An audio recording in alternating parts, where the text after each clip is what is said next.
Princess Eurenica of Livovny, who was taken hostage by the large nation of Belcourt, waits with bated breath for Urdian, the king of Belcourt. The king came and said, Princess Eurenica dashes towards him. After reaching, she excitedly said, I've been waiting for you, and then she calls, De Kalb's dad. The king looks her for a moment and then asks, Who's what? Regretting what she said, Oops, why'd I say that? Stupid mouth, stupid mouth. Observing that the king doesn't look angry, she chuckles and said, I mean, your majesty, would you marry me? The king was in disbelief hearing that. He said, Princess. She was sniffling and had her hopes high. She replied, Yes. The king responds, I did not abduct you to marry you. I know that. She replies. He asks, Then why did you ask? Why? She glances at him. Because, she blushes and said, I'm totally in love with you, your majesty. From the moment I first saw you. The king declined. No, I don't love you, princess. And more importantly, you know I am engaged. Laughing it off, she said. But you said she wasn't your fiancé, he responded. Well, true. I suppose it's more like she is a future candidate to become my fiancé. Hearing that, Eurenica thinks in her mind. See? I know that. Who do you think you're fooling? She then said. Yes. I suppose there's no knowing what the future brings. However, do you love Lady Elodia, your majesty? She inquires. He admits. I can't really say that I do. She asked. Then why won't you give me a chance? He glances at her and asked, Is there a reason that I should? She replied. Because I like you. He added. I don't know if that's true. Shocked from his reply, Eurenica thinks. I said I like you? I even said I love you. What other reason do you need? She explained. If you marry me, you'll gain a lot more than if you married Lady Elodia. He asked, for example. She replied. I hold the title for the western region of Livovny, the breadbasket of our country. I'm sure you know of that region's reputation as land blessed by the goddess. He countered. Belcourt also has plenty of fertile lands, she continued. Anne, as the much-beloved youngest princess, my father will give you a handsome dowry, so much that you'll be unable to refuse. He countered again. Is a princess of Livovny actually concerned about the state coffers of Belcourt? She added. If you marry me, my father will immediately open up Gluckman Road. He again countered. Gluckman Road? I have a feeling he'll open the road soon, even if I don't marry you. Eurenica felt defeated and despair. She thinks in her mind. It's moments like this that make me feel sad my country is small. If only he knew why I was doing this. He'd accept my proposal on the spot. So frustrating. I'm trying to save you here. If you marry Lady Elodia, a horrible villain will be born. That woman will raise your son to follow the evil path of dark magic. And as the father of the villain, you'll be murdered by your own son when you turn 40. Clenching her fists, she thinks. But if I say that, he'll either interrogate me to find out how I knew those things, or he'll think I'm insane. I really didn't want to have to do this, but... Resolving herself, she quickly turns and asks, Don't you think I'm pretty? He immediately answered, I don't know. I'm not sure. Hearing that in disbelief, Eurenica wonders. What? The king chuckles and said, I've never seen a proposal like this, so it's refreshing. But I wish you'd understand that I have no intention of marrying you, princess. I'm not the type to get married if there's no love. He shrugs, hearing that Eurenica was fuming and in shock. Dude, you just said you don't love Lady Elodia, he added. And now, I want to try loving her the best I can. What? She exclaims, he said. I'll return you to Livovny as soon as the king opens access to Gluckman Road. Good day. As soon as he said that, he turns and walks away. After he left, Eurenica was standing there trembling with anger. She thinks in her mind, Put up all the walls you want, but I won't give up so easily. There's a reason why I'm trying so hard to make the king of Belcourt marry me. I was actually transported to the world of a web novel I was reading, specifically 20 years before the main story takes place. I'm trying to stop the birth of the novel's villain and the tragedy that's about to befall the characters. At the same time, I'm trying to save myself from my own character's fate of dying within 5 years after her body reacts badly to magic. The only person who can save me is King Eurydion, but he totally rejected me. My desperate attempts to save the both of us from becoming tragic supporting characters begin with the villain's father turning me down with no hesitation. Eurenica asks, What are you going to name her, Teresa? Duke Levon already has a name, I bet. What did he say? Teresa thinks for a moment, and then replied, Bridget! Hearing that, Urenica coughs. She said, Bridget? That's a pretty name. While blushing, Teresa asks, doesn't it sound like a good name? Urenica replied, totally. It's cute. She concludes, Bridget. That confirmed everything. I was in the world of Bridget Wants to Be Happy, a web novel I was reading in my world before I died. And right now, Teresa is carrying the protagonist of that web novel. She tells, I first woke up in this body about 8 months ago. When I opened my eyes, I had skin as white as snow, fluffy light pink hair like sweet cotton candy, and clear, pale blue eyes. I was a total beauty. So pretty. Looking in the mirror, she asks, is this really me? As she spoke, she realized, was I just talking in a strange language? As she was wondering, Teresa came barging. She asked, Urenica, are you okay? Urenica got blinded by Teresa's beauty. The maids asked, Your Highness, did something happen? Urenica was shocked after hearing, Your Highness? Because she didn't realize yet who she was. Teresa asks, I heard you scream. You scared me. Are you sick or something? Come on, Yenny. Don't look at me like a stranger. Urenica was still in shock. What? That's when she met her so-called sister. She wonders, looking at maids. Are those maid costumes? Teresa asks, Really, what happened? She replied, Nothing. She wonders seriously. What the heck is happening right now? Then she asked, But who are you? And where am I? Teresa and all the maids were shocked after hearing that. Bacchiuste thinks that Urenica lost her memory.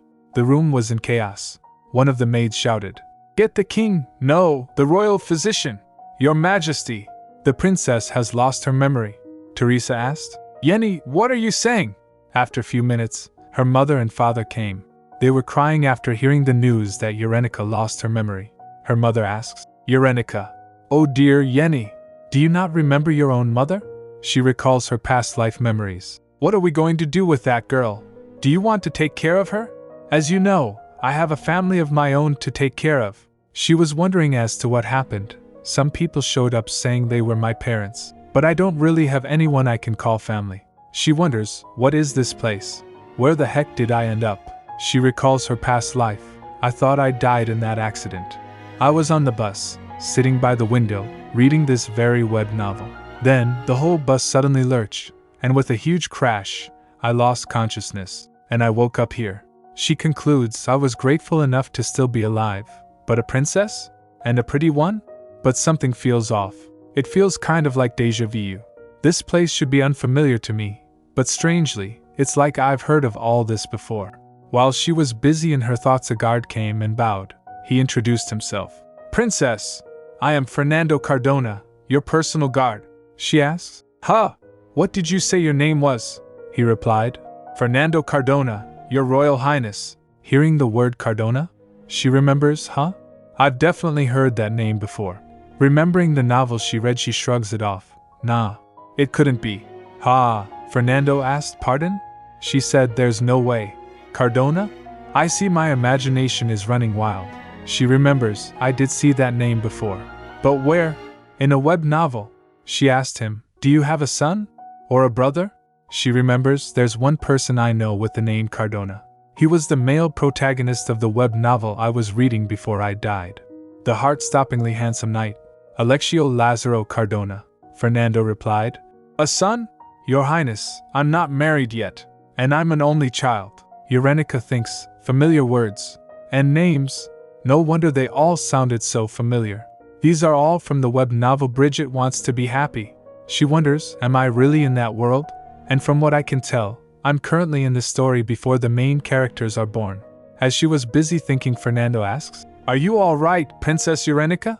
She suddenly remembers, wait, doesn't this novel begin with my sister Teresa being kidnapped while she's pregnant? That's right. Unluckily, it seems, I managed to be transported to this world right when the future's misfortunes are set into motion. After realizing she's in the world inside the novel, she was thinking, no way. No way. This is nonsense. Seriously, this is insane. None of this makes any sense at all. How the heck did I end up in another person's body? Strangely though, I feel like all the pieces are coming together now. On the continent of Ryger, there sat a large neighboring country that could easily crush our small nation. That would be the powerhouse of the East, Belcourt. In the story, it's the great king of Belcourt who kidnaps my older sister, Teresa. He invades Livigny, abducts her, and holds her against her will. She shudders as she thinks that. It's absolutely despicable, but if you read the novel, he's actually a character you feel bad for. That's because he meets an unfortunate end when he's tragically killed. She sobs while remembering. That's why I bawled my eyes out when his character died. She recalls as to when the character died. Why? How can you take him away like that? Come on, writer! But even though I felt sorry for him, I'm still scared. Am I scared because he's the ruler of a powerful nation? Or am I scared because this fictional character is suddenly real? Either way, Teresa's kidnapping is the opening act of the original story. It's also the beginning of the disastrous events that befall the generation of the main character's parents. It's a passionate yet strange love story about a princess and her guard. Bridget wants to be happy. The web novel I'm now living in has 3 main characters. The female protagonist, Bridget, daughter of Princess Teresa of Livigny. The male protagonist, Bridget's guard, Alexio, and finally, there's the villain, the tyrannical King DeKalb de Belcourt. In Bridget Wants to Be Happy, the main plot revolves around the 2 protagonists healing the traumas of their sad childhoods. In other words, their parents' generation was doomed. We're not just talking about a few bad things happening. They were all doomed to die young. From the kidnapping in the opening, they had already lost all chance of living anything close to an uneventful life. Bridget's father, Duke Levon, dies in battle trying to get his pregnant wife back. Teresa receives the news while in a country far from home and collapses from the shock. This results in Bridget's premature birth, weeks ahead of the anticipated date. Talks between Belcourt and Livigny break down, so Bridget and her mother are sent back to Livigny when Bridget is 10 years old. DeKalb, heartbroken and enraged at Bridget leaving, begins to use black magic, becoming a villain who can manipulate the souls of the dead. A year after Bridget leaves, when DeKalb turns 11, he kills his own father, the King of Belcourt, using him as a sacrifice in a magic ritual, all because he wanted to become king so he could take over Livigny and regain Bridget. I feel so bad for DeKalb's dad, but no, he's still scary. Meanwhile, Teresa returns to her home country but dies from a plague 2 years later. She counts, that's already 3 people dead in this story. It's truly dreadful. There's Teresa, her husband Duke Levon, and DeKalb's father, the King of Belcourt. Oh, and finally, Fernando, the father of Alexio and my guard, loses an eye and a leg in the war. At this point, the parents' generation is laid to waste by tragedy after tragedy. In comparison, the story of the web novel is a refreshing coming-of-age tale about 2 characters healing from this past. A totally sweet romance story.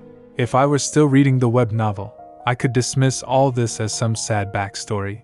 But shockingly enough, it's now reality. This has to be a dream. I'm in denial. The real me must be lying in a hospital bed in a coma right now from the accident. Or maybe I was abducted by aliens. At first, I didn't accept this as reality. But I can't escape the truth anymore. I'm living a second life. Teresa is far along in her pregnancy, which means Belcourt will come barging in any time now. Teresa asks, "Urenica, why are you staring at me like that?" While startled, Urenica replied, "What?" "Nothing," Teresa said. "You're making me feel self-conscious." Urenica said, "It's just a little hard to accept that little Bridget will be born soon." Later she resolved, "Yeah, I can't just sit here and do nothing. Who else can do something about this besides me? I know everything about this story. I'll do whatever it takes to stop this tragedy from happening." She devised plans. Plan A: stop Belcourt from invading Livigny. Let's break down the cause and effect. Why does Belcourt invade Livigny? I don't know. I hit a block already. It's not like the parents' stories were all that detailed in the web novel. The only thing I remember are, Livigny refused to fulfill the conditions of an agreement, and this obviously angered the King of Belcourt. She wonders, so what in the world was the agreement? Fernando asked. "Princess Urenica, is something the matter? You don't look too well," she replied. "I'm worried about your right leg and left eye," he asked. "Pardon?" While waving her hand she said, "Never mind. It's nothing." She thinks, "It's not like you'd understand." "I mean, how could you understand?" She then asked him, "Hey, Fernando, did Livigny and Belcourt sign any kind of treaty or agreement?" He answered, "With Belcourt? Are you speaking of the Glutman Treaty?" Urenica wonders. "The Glutman Treaty?" She then asked. "Did you say the Glutman Treaty?" Fernando added. In exchange for Livovny opening access to Gluckman Road, Belcourt promised to provide us with magical ore from Ezekian, she recalls. The Gluckman Treaty. I'm pretty sure I read that when the characters in the original novel talked about what was going on between the countries. That's it. She paused for a moment. Her mind was racing. So that means the king of Livovny broke the agreement first? Bold moves for the king of a small country. The king who is now my dad, she concludes. I got it. I just need to make sure he upholds the treaty. Fernando stammered, confused as she rushed past him. Why, Your Highness? Where are you going? He called after her, Princess Eurenica. She was taking her steps as fully determined to resolve this. She said in her mind, Sorry, Ferdy. I think I have no choice but to become the hidden hero who saves this kingdom. She barges in and calls, Father. Her father replied, Oh, Eurenica, sweetie. What brings you running to my? She gets close to him, stomping. Her father gets shocked as she calls, Father, about the Gluckman Treaty, after realizing that she had come on too strong. That came out a little too bold. She tells, I knew my father's weakness was my sweet charm, so I switched tactics and turned on the cute factor. She calls, Father. He replied, Yes, sweetheart? Doting her, she said. About the Gluckman Treaty. First her father didn't say anything. She again said, the Gluckman Treaty. Her dismissed with a roll of his eyes. Oh, that? Her father turns her head to the other side and awkwardly said, Now, no need to worry your pretty little head over complicated matters of state, sweetheart. It'll just give you a headache. Looking at that, Eurenica wonders, what the heck was that supposed to mean? She asked. You're not thinking of doing anything funny, are you? Her father asked. What do you mean, anything funny, Eurenica? Feeling a shudder creep down her spine, she realized and no. She screams, Father, leaving him shocked. 3 hours later, she said to her father, I couldn't believe. So you're telling me you closed off Gluckman Road? For 2 years? Her father averted his eyes, clearing his throat. Belcourt doesn't produce magical ore, but they need it to protect their borders and for their capital city. Therefore, trade with ore-rich Ezekian is necessary. That's why Belcourt did everything to secure rights to use Gluckman Road. It's the quickest way to Ezekian.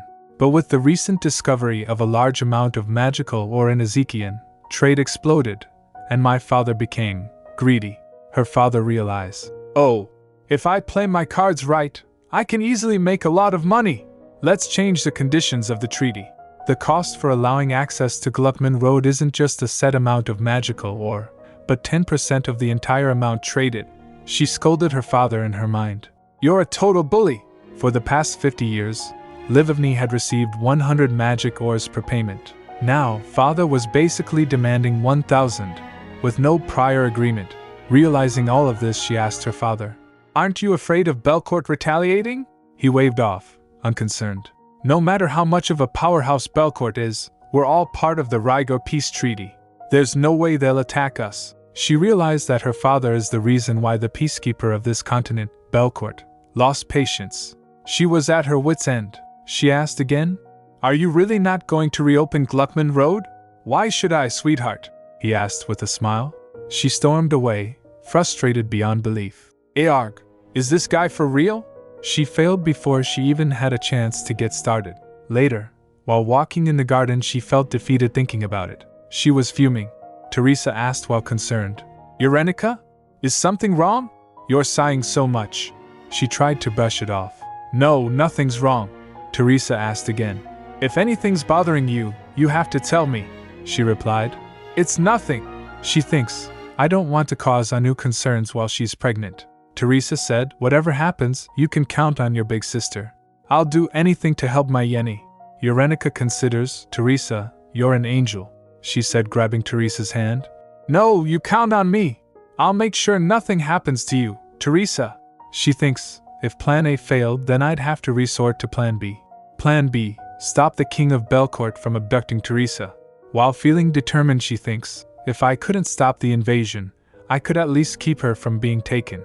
But when exactly does Belcourt invade? She quickly made her way to Duke Levin's castle, to meet his younger brother, Sergei Levin, her childhood friend. He asked, What in the world are you doing here? Why aren't you at the palace? She replied, Did he have any idea of all the things going on in my mind? He replied sarcastically, No, I doubt you have much going on in there. but she knew the only way to prepare for the future was to stay by Teresa's side and protect her. A few days ago, she was wondering as to remember when does Belcourt invade. She read it but couldn't remember. She resolved that she can't keep Teresa at the palace. She's a married woman. Sergei sighed. Not that you were ever really ladylike, but you've been acting out of control the past few months. Sergei shook his head while saying, Who'd believe that I was a princess? She replied, If you don't shut up, I'll make you. The people around her didn't notice anything's off, because Urenica and the current Urenica had similar personalities. She wonders, why couldn't I have become some random nameless background character? She thinks, if I knew this would happen, I would have paid more attention to the background story. As she faced Sergei, she said, Sir, promise me, when the time comes, you have to come save me. He raised an eyebrow. Why would I have to come save you? She replied as she giggles. A time will come when you'll have to, knowing what the future held. That's exactly what happens in the first scene of the novel. She recalls the scene from novel. Urenica, we have to go. Let go, sir. What about Teresa? She concludes. All I have to do is make sure Teresa hides somewhere. Of course, I have to hide someplace safe too, but in case things go wrong. Then looking at him, she said, I'm counting on you, Sergei. He rolled his eyes, saying, There you go, saying strange things again. But there was one thing I had forgotten: the king of Belcourt would abduct a princess, and Teresa wasn't the only princess of Livovny. Back at the palace, her mother asked, What did the royal physician say? Teresa replied, He said there's nothing to worry about, while assured her mother said, Oh, that's good to hear. As they were talking, Urenica was feeling nervous and anxious. A strange feeling crept over her. Something felt off. She wonders, what's this bad feeling that suddenly came over me? She thought, maybe I'm just being sensitive from being on guard the past few days. But the nervousness only grew. She tried to shake it off, but it wouldn't leave. Her heart started racing. She thinks I'm nervous, but something's making me really nervous about today. Her heart wouldn't slow down. As she was busy thinking worries, her father said to Teresa, Make sure you look at and listen to good things for the baby. Teresa said with a smile of chaos. Urenica jumped to her feet. I gotta do something. She grasped her arm and said, Teresa, let's go back. You shouldn't be outside for too long. Teresa said. But Yenny, we've barely been here for 2 hours, she insisted, pulling her gently. 2 hours is more than enough. Her mother and father were surprised by her actions. He asked, What's wrong? Urenica responded, Teresa gets tired easily if she's out and about too long. She said to Teresa, I'll get you home. Let's go. Hearing that, her mother said, Oh dear, I thought you were all right, Teresa. While leaving, Urenica waves and said, You should all stay in the palace today. Promise, her father said as she hurried away. Get home safe. As they were leaving, suddenly they heard a voice. Find her, she wonders. What's going on? As they heard marching of soldiers, a guard shouted, We're under attack. Urenica was still wondering. No, is it the Belcourt army? I should look into becoming a fortune teller. Her heart pounded even harder. Yenny, what is this? Teresa asked, her voice shaking. Urenica pulled her along. There's no time. This way, Teresa calls. Yenny! As she was being dragged. But Urenica wasn't listening. She was in a hurry to hide Teresa. Teresa said, Yenny! Urenica, please. Mother and father are. They'll be fine. Urenica interrupted her. She thinks, indeed in the story, absolutely nothing happens to them. King Eurydion takes Teresa and leaves. They reach the hidden passage just in time. She peeked around the corner before explaining quickly. Teresa, she pointed to the floor. Go in here. She tells in her mind this is the secret passage that Bridget discovers as a kid. Showing her the way, she said, See that small knob sticking out of the floor? When the soldiers come in here, quickly press that. Then you'll slide all the way down to the basement. As she went inside, Teresa calls Urenica. Urenica told her, Stay in there and don't come out, okay? Teresa asked while tears dropped down from her eyes. At least explain what's going on. What is this all about? She concludes. There's no way the both of us are fitting in there. I'll just have to go find the second secret passage. As she closes the secret passage, she said, Just worry about Bridget right now. Teresa calls one last time. Urenica! She shoved her in. After that, she thinks, I need to hurry before the soldiers rush in. Peeking through a small gap, she sighed in relief. There. Now Teresa is safe. I'll see you later, she whispered as she turned to leave. Tears were falling from Teresa's face. The sound of swords clashing echoed through the hall. Eurenica panicked. Oh no! They're already in here? Holy crap, this is totally serious. She was hiding from the soldiers behind the pillars. She needed to go to the east wing of the palace if she wanted to get to the second secret passage. She was wondering, should I even go there? Or should I just wait here for Sergei? She hesitated, torn between running to the east wing to reach the second secret passage and waiting for Sergei to find her. She remembers, what could Sergei possibly do to save me? He doesn't know where I am. Late in the game, she realized that breaking from the original plot means she can't trust things to work out like it did in the web novel. As she was sobbing, she resolved that it's not that far. I should just make a run for it. Wiping her tears, she gathered her courage. Alright, no one's looking. She cautiously moved forward, thinking the coast was clear. I don't think anyone's looking now. While she was hoping from pillar to pillar someone was looking at her. Suddenly, she froze, realizing that the person was looking at her.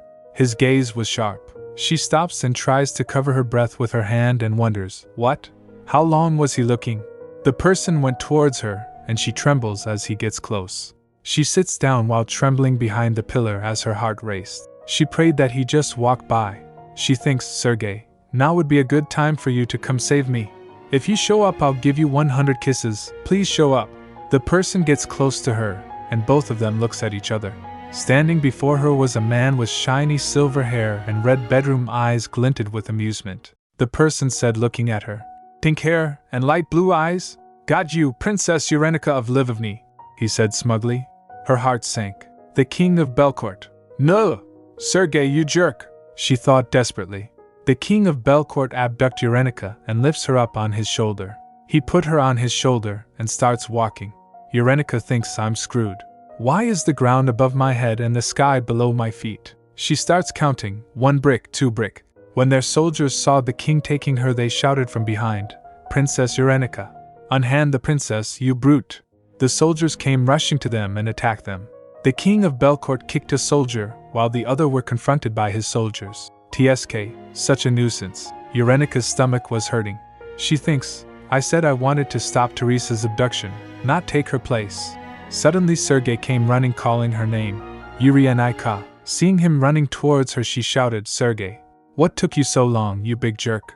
Eurydion was fighting with soldiers while carrying Eurenica. Eurenica sniffles and said, Excuse me? Mr. Belcourt, sir? Hey, could you put me down, please? Eurydion asked. You want me to let you go? She shouted while tears fall from her face. I'm not even asking for that. I just want to be put down. I'll walk on my own 2 feet. Or could you at least hold me right side up? She added. It's just that, HNGH. It really hurts. It hurts. Your armor hurts. Eurydion put her down, but on a horse. She got shocked while seeing that she's on a horse. She hit her head on the horse's neck. What's happening? Put me down. I'm scared. Eurydion hushed the horse. Hush, hush. He rode the horse beside Eurenica and said, Keep your back straight and lean against me. Eurenica did as he said and asked. Like this, he replied. Yes, like that. He then ordered. Army of Belcourt, we ride. Then the horse lifts her legs and then starts galloping. We'll pass through the magic circle. Don't fall behind. Eurenica wonders. A magic circle? She saw the circle, it was bright. My eyes. Eurydion covered her eyes with his hand and orders. Don't stop. Keep going. We won't stop until we're on Belcourt soil. After a while, Eurenica was unconscious. She opened her eyes while Eurydion was talking with Mage. He said, I had no idea her body wouldn't take to magic this strongly. Eurydion asked him, So, you're saying you can't wake her up? Hearing that, Eurenica thinks, It's all so noisy. She opened her eyes and first thing she saw was Eurydion. He said, You're awake? She said, Whoa, a hot guy. A hot guy talked to me. That's nice. Eurydion called. Princess, he asked the mage. Is something terribly wrong with her? He replied. Allow me to examine her, your majesty. He sat close to her and said, Your highness, if you'll pardon me. He activated a magic circle on his hand. Eurenica felt nauseous. He extends his hand towards Eurenica and said, One moment, your highness. Eurenica thinks, What's this? Did I get motion sickness? And a headache. As he touched her head, she felt a surge of pain in her head. she thinks. It feels like my head's going to explode. It hurts. It's torture. She was in pain. She tried to reach out to someone to save her. She was praying. Please, someone, anyone, help me. As she touched someone's foot, her pain disappeared. What? The pain disappeared. A foot? It was Eurytion's foot. He was looking worried for her. He asked, Princess, are you alright? She replied while sobbing, I'm alright. She shouted, Wah, what the heck? She recalls, I was on full alert the past few days to protect Teresa, only to end up kidnapped and slung around like a sack. And then I was on a galloping horse, and I've never even been on a horse. Then I was tormented by a pain I never felt before in my life. If I knew all of this would have happened, she again shouted, no, I still would have done it all again. That's what makes it even sadder. Eurytion calls, Princess. She complained, you mean it? Horrible. If you couldn't get my sister, why didn't you just go home? Why'd you have to take me? She thought, on top of that, of all the things to grab, why did I grab his foot? Eurytion then lifts her up, and she was surprised. Huh. She looks at his face and thinks, so, handsome. Tears were falling from her face. Eurytion asked, what are you so sad about? Then she realized that she was floating in the air. Her foots were not touching the ground. After that, Eurytion put her down, and she was sitting on a Belcourt's flag. Eurytion wipes her tears and said, I did not know you were sensitive to magic. I'm sorry. Did it hurt a lot? She replied. Why, yes, he added. And for the sudden abduction, seems like it was quite the shock. She thinks, ugh, this is humiliating. She snatches his handkerchief from Eurytion and said, I'll do it. She then tries to understand. But what was the pain I felt earlier? Not that I feel it anymore. Then Eurytion asked, were you sensitive around magic or magical ores before? She replied, I have no idea. A magic sensitivity? He again asked. You don't know? She shakes her head and said, I've never had something like this happen before. She then said to herself in her mind, though when I say before, I mean just the past 8 months that I know of. Eurytion then asked, Rolf, what happened? He turns his head to look towards him. Looking at him, Eurynica recalls, one moment, Your Highness. The guy who touched me before? The pain got worse after that man touched me. I know it, Rolf explained. If someone is more sensitive to magic than the average person, something like this can easily happen. Eurytion asked, could the person with the sensitivity not know about it? Rolf takes a glance and said while thinking, maybe if one grew up in an environment with little to no exposure to magic. Eurytion again asked, then why is she fine again? Rolf replied while anxious, I'm not quite sure myself, Your Majesty. He bowed and said, perhaps I can find out if I examine the princess a bit more, but it seems difficult to touch her.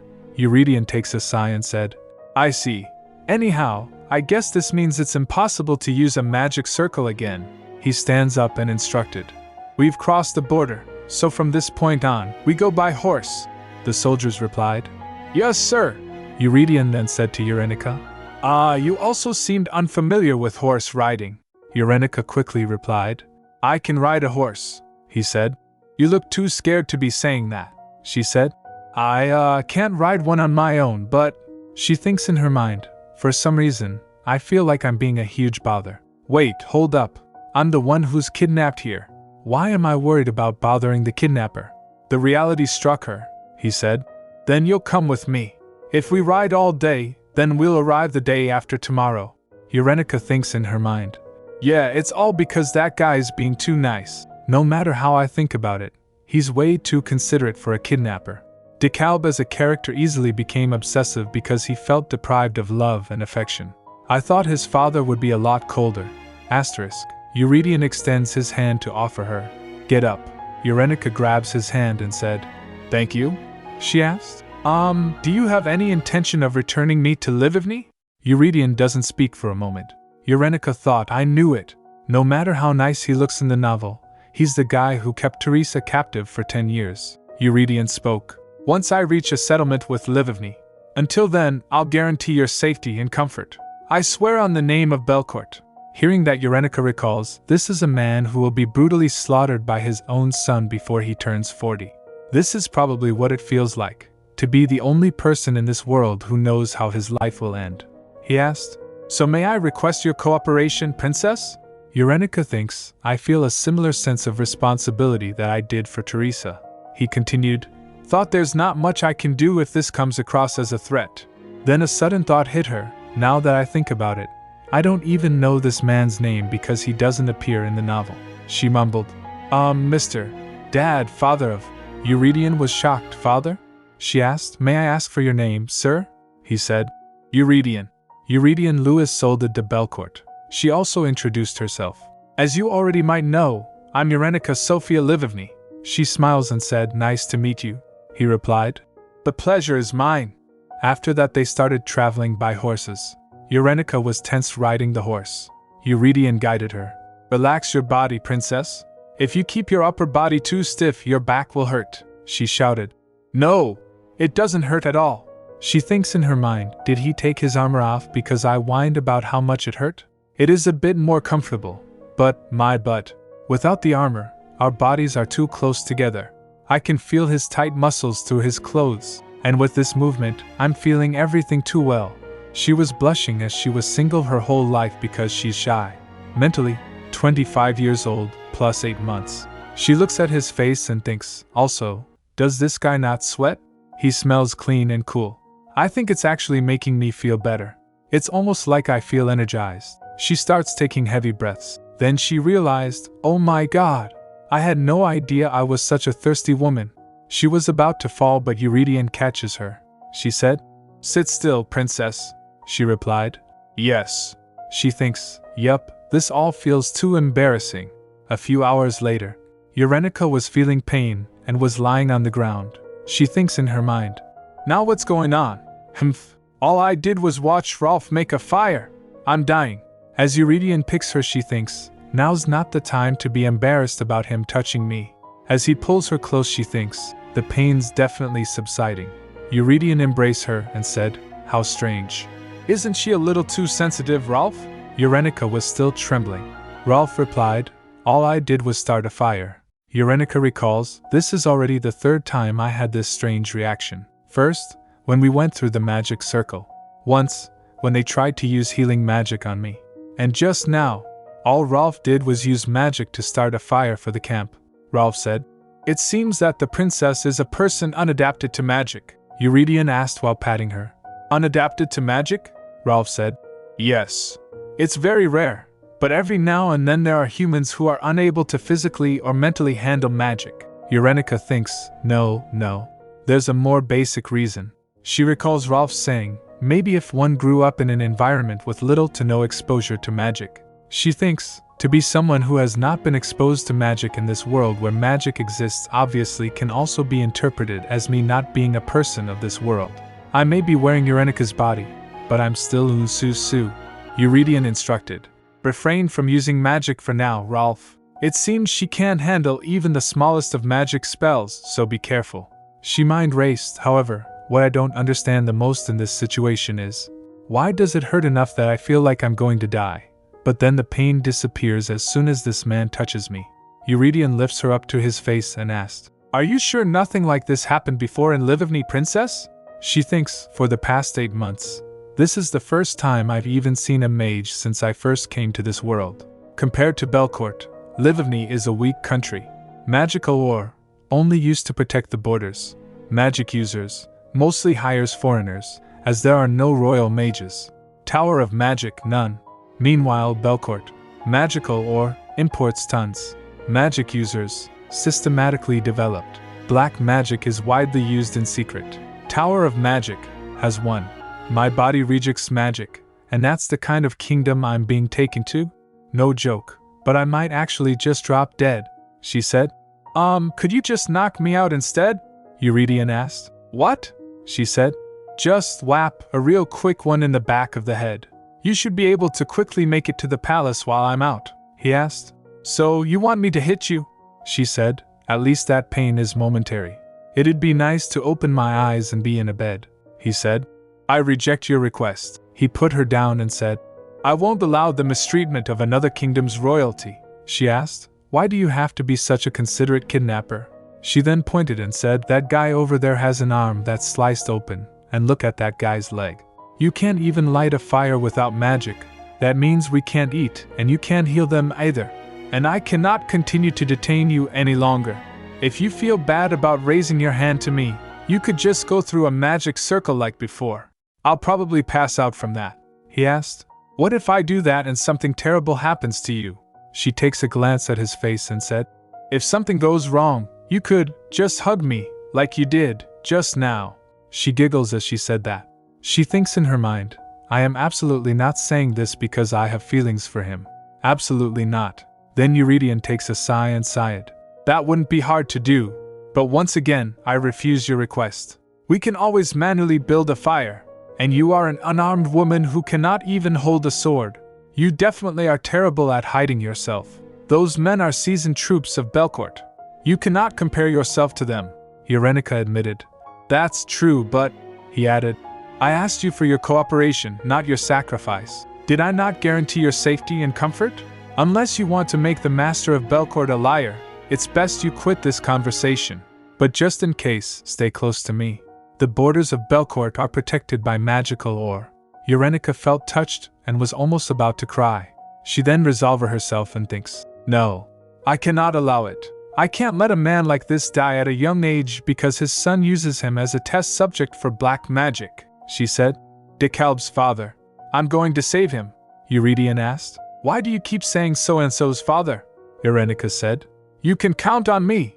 While sitting near the campfire, Eurenica thinks the air in Belcourt is heavier than Livigny. "It's so imbued with magic that I felt like I could hardly breathe. Yet, just being next to him makes it easier to breathe. This man definitely has some kind of miracle cure coursing through his body," Eurydion asked. "Is there no treatment then?" "Nothing has been discovered yet," Rolf replied, keeping his distance for her safety. Eurenica thinks this is a serious situation. Rolf explained, "The established theory is that those who are maladjusted to magic usually don't survive past the 5th year of their life. I'm not exactly sure how Princess Eurenica survived this long." Eurenica was shocked hearing that. "Huh!" she shouted. "Did you say the 5th year? 5 years?" Rolf replied. "Yes, that is usually the case. It doesn't matter if they lived somewhere with as little magical influence as possible. Magic isn't something that only flows in the earth. Magic is one of the 2 powerful forces that make up this world. It's in the very ground we walk on and the air we breathe. It's obvious that it would be difficult for someone maladjusted to magic to survive here." "Don't give me a death sentence with such a calm look on your face," she exclaimed to herself. Rolf replied, "I'm simply stating that you're an exception, Your Highness. You made it totally fine into adulthood." She thinks that's because the real Eurenica was fine until now. "Since I've been here for almost 9 months at this point, that means the time I have left until my 5th year here is," she blurted out, "4 years and 3 months. Eurydion heard and asked, "Princess?" She quickly stands up with shock and thinks, "I'm terminally ill?" She said, "This is crazy." Eurydion grabs her hand and pulls her down and said, Wait. Calm down, Princess," continue Rolf. "Perhaps the blood of the gods that flows through you helps neutralize the effects of magic. If I may carefully offer my conjecture, that is..." He clears his throat after saying that. Eurydion said, "Divinity and magic. I can see that." Eurenica thinks while remembering the novel, "Oh, right.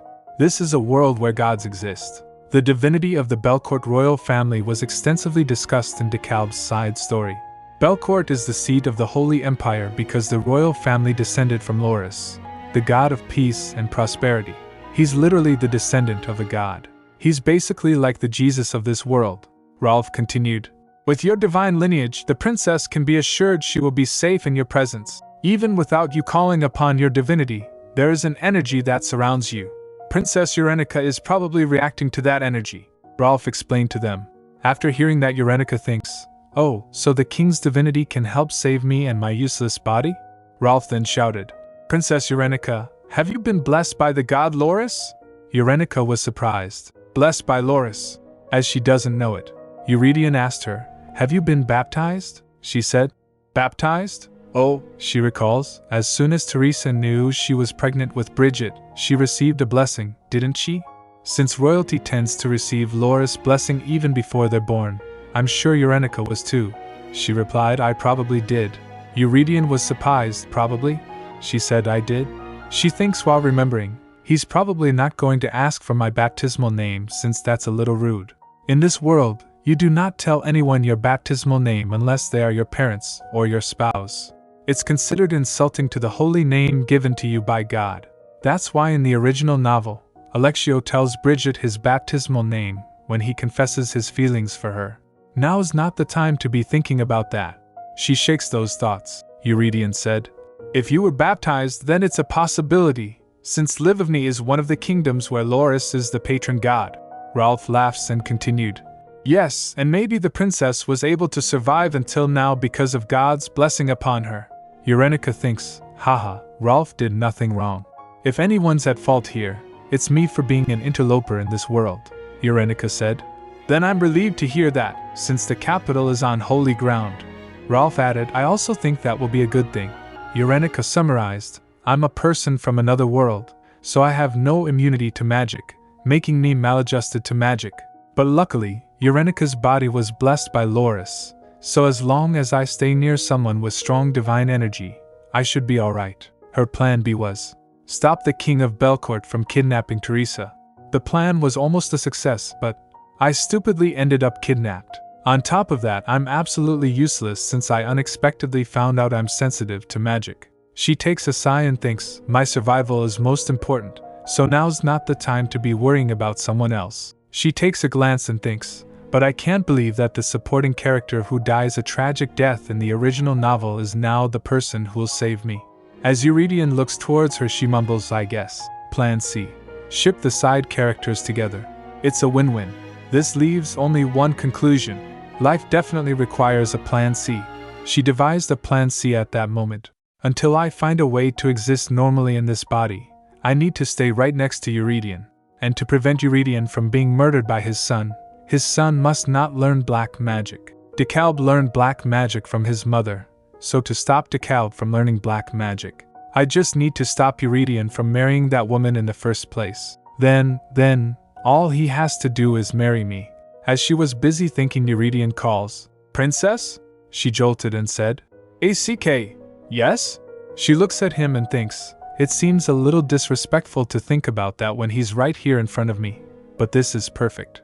The next day, as they were preparing to leave, Eurenica kept looking at Eurydion and thinks, marrying a kind, handsome man. I don't care if I'm suffering from delusions of grandeur. It's nice just thinking about it. Eurydion smiles and asks, what are you thinking about? I was thinking, you're pretty hot for a dad. She giggles as she said that. She thinks inwardly, no, I'm thinking about marrying you. Eurydion doesn't speak, as he was surprised to say anything. Eurenica thinks, looking at him, why is he staring at me like I'm some strange creature? Memories flashed before her eyes, like a slideshow. She remembers, sure, he saw me in some unseemly moments, but I don't think I was that much of a pest. She then remembers all the embarrassing moments, and said to herself, no, stop thinking about it. She felt defeated and in despair. Looking at her, Eurydion said, you're quite extraordinary. Eurenica interpreted as extraordinary? Does that mean he thinks I'm very strange? She thinks as thunder were rumbling in her mind. This is so humiliating. That's it. There's no way he'll marry me now. This might be a matter of life and death for me. But why would the King of Belcourt marry a princess from a tiny kingdom? Eurydion calls, Princess Eurenica, come here. She walks to him formally. He lifts her up and put her on the horse. She sat down on the horse and thinks, I'm slowly getting used to this sort of thing. After that, Eurydion ordered his soldiers, let's go. We'll make it to the capital today, so keep your spirits up, men, he commands. Yes, sir, they reply. Eurenica thinks in her mind, even if it's impossible for me to marry this man, I need to stop him from marrying a dark magician.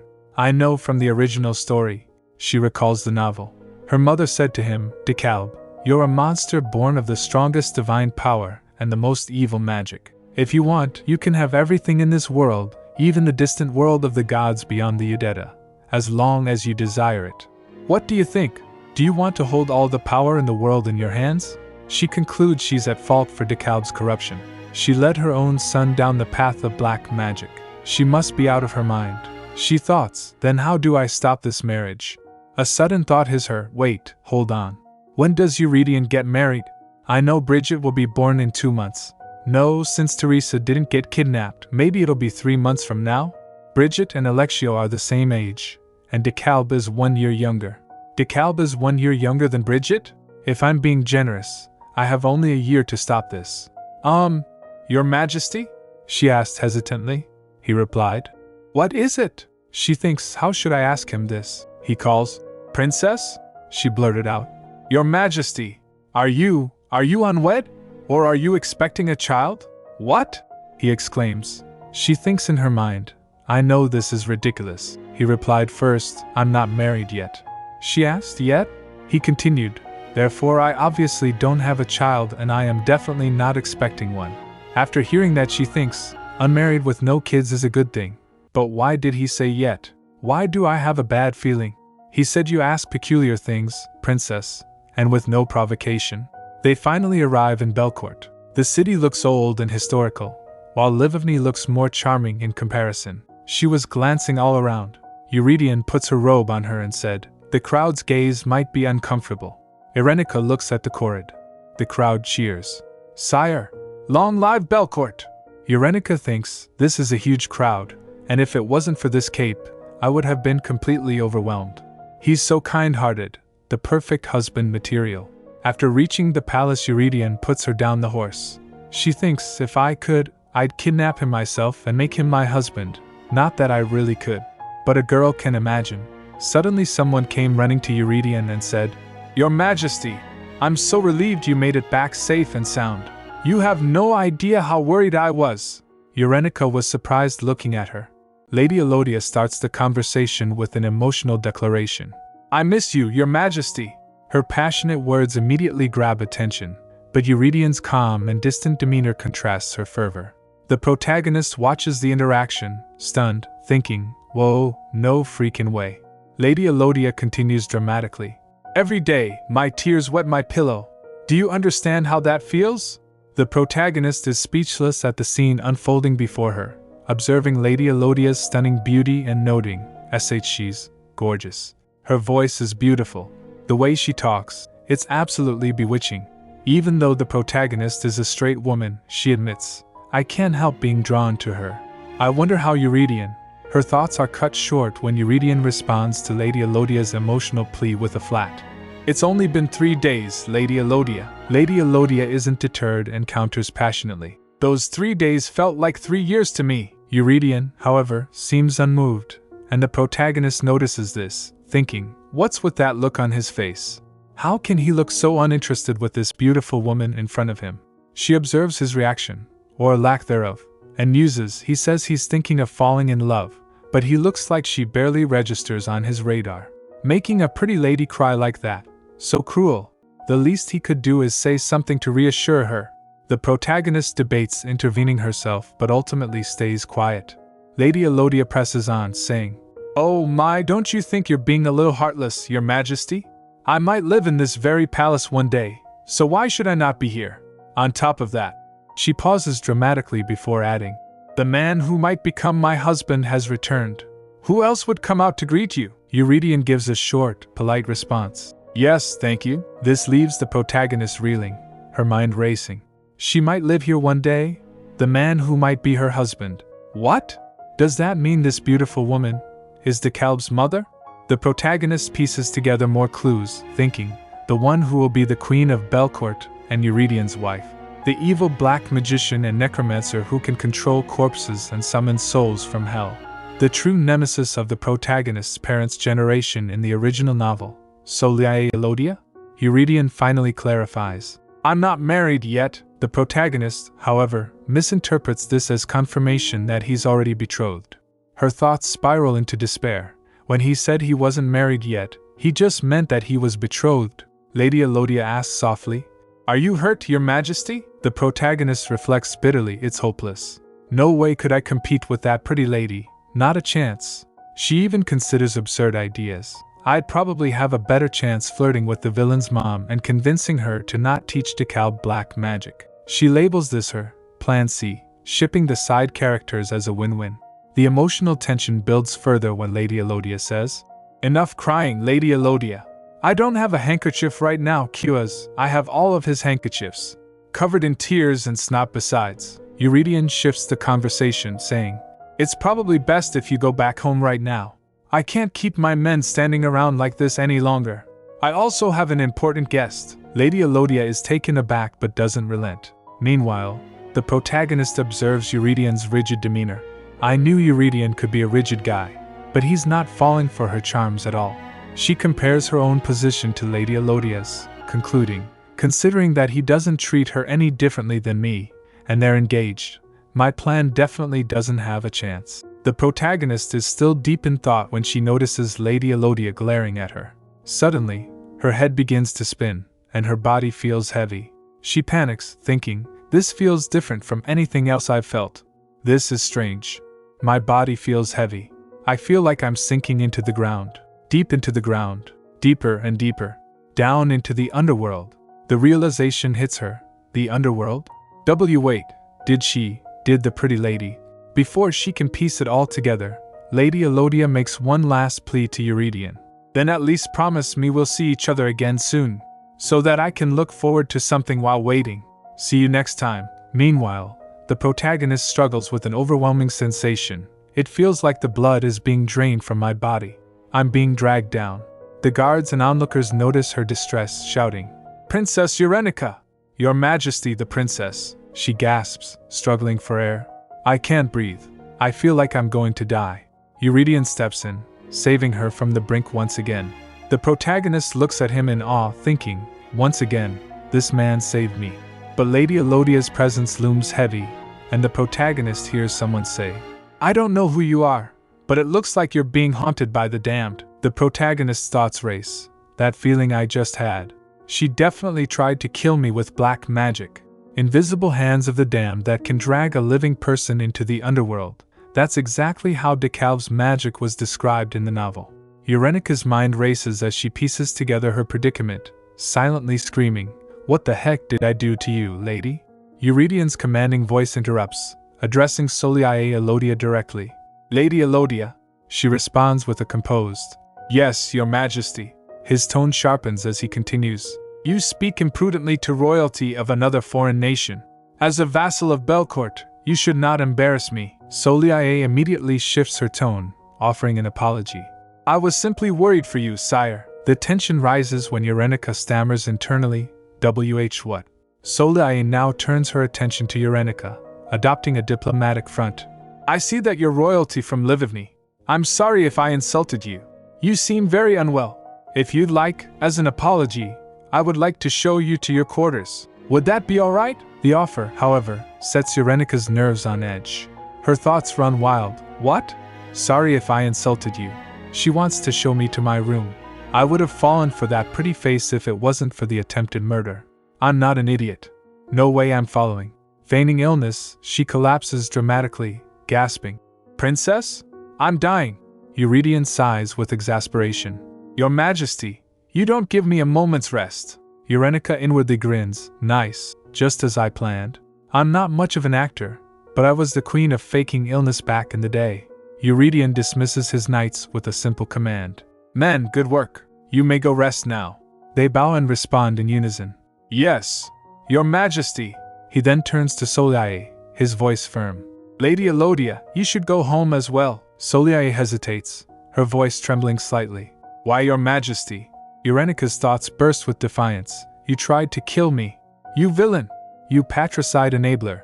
You big meanie. You think I'll let a man like this marry a woman like you? DeKalb's dad can marry any other woman in the world besides her. She glares at Soliae with all her might, mentally taunting. Go ahead. Keep glaring at me like that. What you gonna do? Eurydian observes her expressions with amusement, remarking, You know, you're terrible at hiding things. Eurenica retorts, I don't think so. Eurydian counters, I do. Her internal monologue falters. I know it's easy to read what I'm thinking on my face. Her memory flashes back to her old life, where her boss would constantly chastise her for her transparent expressions. She cringes internally. What the? I can't believe I'm hearing the same critique from my real job in this fantasy world. So embarrassing. Eurydian continues, his tone light. The first time was for real. But the second time, you probably faked it. Eurenica freezes. Eep, he knows. Her fear intensifies as Celia's ominous presence looms larger in her mind. She scares me, she whispers. I thought as a black magician, she'd keep that hidden. There's a type of dark magic that snatches away souls that need to return to God and turns corpses into puppets. If you are caught practicing this, it's execution. No question. That is why black magic is secretly passed on, from teacher to student, and from that student to their student, and so on. Eurenica reels as the pieces come together. Yet the fact that she openly holds the spot of second in command at the Tower of Magic is. Her thoughts trail off as she considers Celia's immense power. Oh, she must be very powerful, but she gives me a strange feeling. A sudden realization strikes her. I think I messed with the wrong person. Eurydion addresses Eurenica, his voice calm but resolute. I'll speak with Soleil so that she doesn't use magic in your presence. Eurenica protests weakly. No, what I mean is, I felt cold, damp, invisible hands. Eurydion reassures her. But it might be best if you two avoid one another. Magic is like a second skin to her. She did a lot of work to help develop Belcourt's Tower of Magic. She wields a great deal of magical power. That's probably why you felt the way you did earlier. Eurenica's internal panic intensifies. I'm screwed. I can't even try my luck here. She's struck by the futility of her situation, whispering internally, that woman you trust so much is a black magician who should be executed right now. I found out because I read it all in a book. It's not like I can tell him that. She glances nervously at Soleil, thinking, besides, if I don't watch what I say, I feel like that scary lady would totally slaughter me. Euridion's commanding presence returns as he asserts. She will no longer freely enter the palace as she did today. Eurenica's heart flutters unexpectedly. Whoa, DeKalb's dad is so cool. Her composure falters as she stammers, thank you? She catches herself, embarrassed. I almost fell for that handsome face. The scene shifts as Eurenica's attention is drawn to a palace in the distance. She marvels at its architecture. The onion-shaped white domes, the big windows, the ivory curtains. A little palace that looks like the royal palace in Livivny. As realization dawns, she gasps, is this? Let me down, please. Her thoughts flash back to the original novel. There Zia held her pregnant stomach as she looked up at the white onion-shaped castle in a daze. It was an exterior that reminded her of her home, and tears poured down her face. Did the King of Belcourt arrange this for her? She realizes. This is where Therzia and Bridget lived in the original novel. Berillia Palace. Eurenica stood in awe, thinking, it looks exactly like how it's described in the novel. She was interrupted by a polite greeting. It's an honor to meet you, Princess Eurenica. Confused, she replied with a hesitant, huh? The maid, with light brown hair, approached her with a warm demeanor, pulling back the curtains gracefully. Your Grace, how are you feeling today? She asked, her tone gentle and precise. Eurenica observed her attentively, recalling the novel. This particular maid looked after Teresa with the most care out of all the maids in Berillia Palace. Trying to mask her familiarity, Eurenica responded, I'm all right. But the memory of the novel lingered. Teresa and Bridget were closest to this maid, Marianne, during their time in Belcourt. This is my first time meeting her, yet I feel like I know her already. What the? This feels strange. Walking through the palace, Eurenica noticed every detail. The grand staircase, the radiant sunlight streaming into the room. This is where Teresa and Bridget lived, where Bridget's story began. The vivid sunsets described in the novel. It's all here. The world that had once existed as words on a page was now tangible. Standing in the room, Eurenica felt conflicted. Even though I confirmed a long time ago that this was the world of the novel I was reading, why do I suddenly feel this way? Is it because this is where Teresa spent 10 painful years? She steeled herself. No matter what, I did the right thing.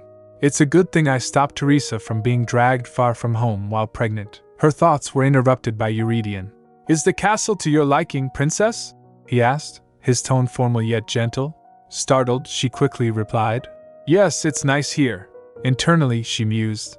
Did he want to provide a place that reminds me of Livivny? Eurydion seemed relieved by her answer. I'm curious about something, Princess, he began. Why do you keep calling me father or dad? You've mentioned it several times now. His directness flustered her. She laughed nervously. Because you kind of remind me of my father? Her thoughts betrayed her. That's a lie. But I can't tell him the real reason. When I read the novel and he died, I shouted, Father, and cried so hard. Oh, DeKalb's dad. How could they kill you off like that? Eurydion narrowed his eyes, clearly unconvinced. You're not a very good liar, he remarked dryly. Eurenica protested weakly. It's true. His piercing gaze didn't waver. You're only good at being insistent, he added. Embarrassed, she tried to redirect the conversation. I won't do that anymore. I'll be careful, I promise. Eurydion nodded, his tone softening. Good. It is disconcerting, after all. Rest well, and if you need anything, call a maid immediately. As he turned to leave, his parting words carried weight. You're an important guest of Belcourt. If there's anything you want, don't hesitate to ask. As long as you remain here. Eurenica watched him go, her thoughts swirling. This guy. The way he naturally oozes consideration makes my heart flutter. She recalled how he had spoken harshly to Soliai earlier. Maybe he's not always so kind. Maybe he's the type to cut someone off immediately if they cross a line. Before she could stop herself, she called out, Your Majesty, are you going to marry that woman? Eurydion paused, surprised. You mean Soliai Elodia? He asked. Well, I suppose that is what will happen. She's not lacking in qualities befitting a queen. Eurenica felt frustration rise. What does that even mean? It's not a matter of lacking qualities. She's not fit for the position at all.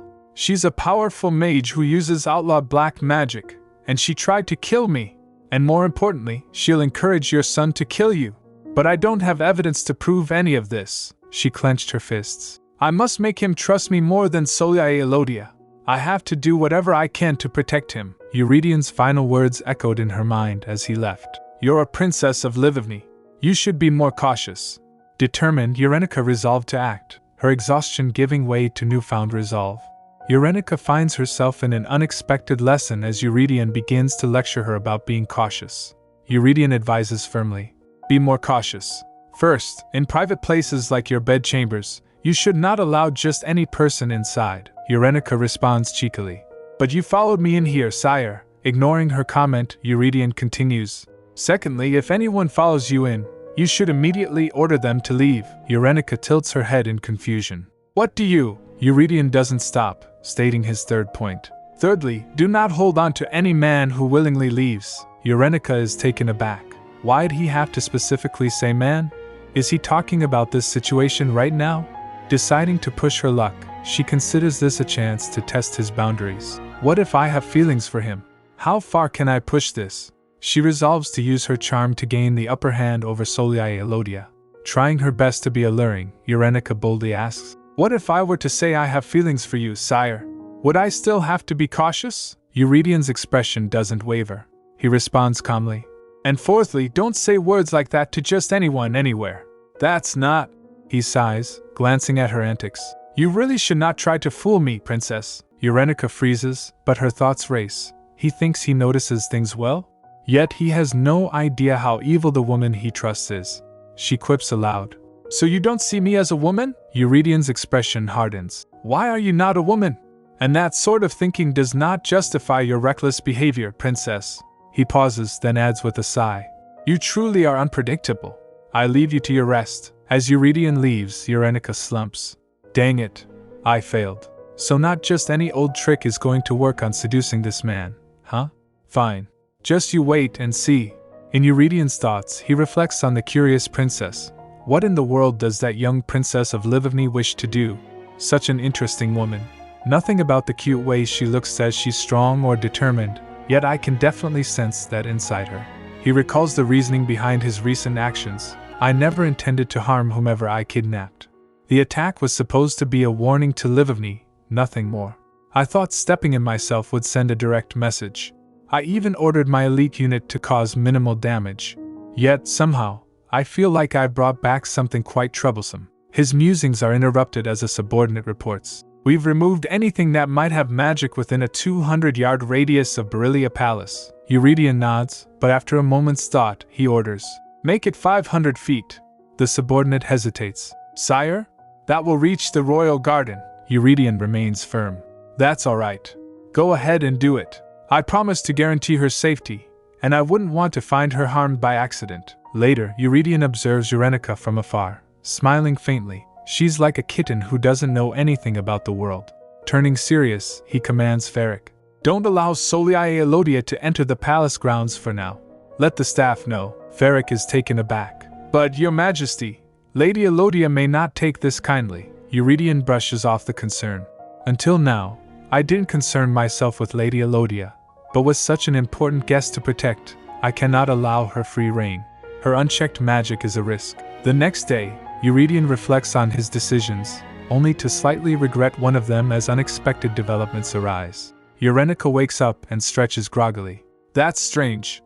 You must have been exhausted from your long journey. You slept almost the entire day, a maid informs her. The whole day? Eurenica gasps. She feels her body, noting, my body does feel a little lighter after sleeping for so long, but I don't feel any more refreshed. Her thoughts swirl as she considers, wonder if I'll feel better once I wash up and eat. Also, it's strange that I slept almost 24 hours without waking up once. I definitely felt like I was recovering when I was standing in front of Eurydion. With a shrug, she rationalizes, I guess I was just exhausted. I did sit on a galloping horse all day. As Eurenica accepts her situation, a maid enters to speak. Your Highness, I was given special instructions for looking after you. Oh? And what might those be? Eurenica asks. You are sensitive to magic? The maid inquires. Yes, quite a lot actually. Eurenica admits, quickly adding, but I'm alright, so don't worry. She waves off the concern, determined not to let her weakness define her.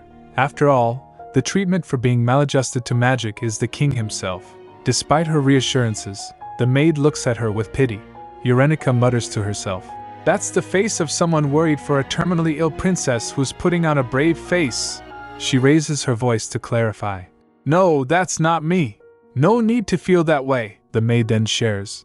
All the magical ores in Berylia Palace have been removed, not just here, but also within 500 yards around the palace. So you can put your mind at ease. Eurenica considers this, trying to calculate the distance. How far is a 500-yard radius? She notices the maid looking at her amusedly. She probably thinks I don't know the palace layout at all, and she'd be right. The maid suggests, would you like to go out and walk the grounds? There are markers as you reach 500 feet, so it won't be difficult to spot. Markers? What markers? Eurenica wonders aloud. She decides whether I flirt with Eurydion or chase off Soliae. I'll be staying here for the time being, so I might as well get a lay of the land. Better to see for myself than ask a bunch of questions. As Eurenica begins her exploration, she marvels at the scenery. She really meant it when she said the markers wouldn't be hard to spot. She mutters. She notices a garden in the distance. It looks like a garden of sorts over there. Is that the palace garden? The maid confirms. Beyond those markers is the royal garden by the main palace. The 500-yard radius goes to the main royal garden in the east, Chiarda Palace to the west, the drill hall to the south, and the northern gate of the palace grounds. That is what makes up the boundary, the maid adds. Within those boundaries you are safe, but if you were to go beyond them, it's dangerous because there's no way of knowing where and how magical ores are used, Eurenica finishes.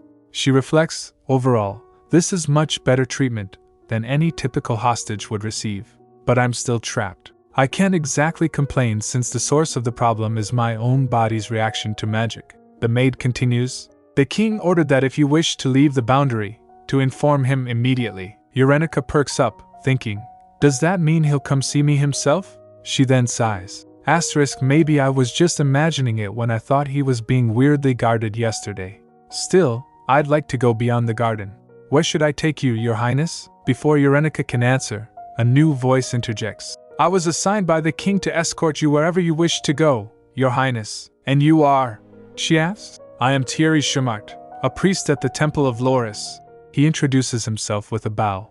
Eurenica's thoughts race. I can't believe this king. He actually assigned a priest to me. Is this his way of saying he doesn't even want to see me? Thierry gives her a brief tour, explaining. The garden we just passed is Veryshad Royal Palace's central garden. It was a special place for the late king and queen. Since there is no queen at the moment, the gardener manages the grounds, Eurenica pries. Does the king ever take a walk there? Thierry responds. The king's personal residence is Belcourt Palace, which faces the garden. He walks there frequently and also has tea time with Lady Elodia there. At the mention of Soliae, Eurenica's interest sharpens. Are they betrothed? They are not officially engaged, but there are considerations to make her the next queen. Thierry replies cautiously. Eurenica frowns. So it's not official. Lady Elodia is the one clinging to the king. But Thierry's next words throw her off. In my opinion, they might be engaged before this year passes. Eurenica reels, I'm back at square one. If he's not refusing outright, that means he doesn't dislike her. Does the king have feelings for her? Thierry clarifies. It seems more like he doesn't particularly dislike the idea of the union. Lady Elodia is a great strategic match as his partner. She's to be the next master of the Tower of Magic. Eurenica thinks bitterly. For a weakling like me, Belcourt Palace is basically the final dungeon. How am I supposed to seduce the king if I can't even get close to him? She steals her resolve. Then I'll wait until he comes out here. I have time, and I'll focus on the garden first. From that day forth, Eurenica makes the central garden her base of operations, keeping an eye out for the elusive king. She marches off to the garden, where she spends day after day, waiting. But no matter how long she waits, Eurydion de Belcourt is nowhere to be found. On the fourth day, Thierry approaches her cautiously. Your Highness, Eurenica glares at him. Did you lie to me? Thierry looks perplexed. Lie to you? As a priest serving Loris, I cannot lie, Your Highness, she groans, throwing herself onto a bench in defeat. Then what in the world happened? 4 days wasted. Sob. I'm so tired. Her frustration spills out. Doing absolutely nothing all day long is exhausting too, she cries, clutching her head. She begins to reflect. I thought my condition would only get worse when magic was being used, but that's not true. Just walking on the grounds of Belcourt itself takes its toll on me.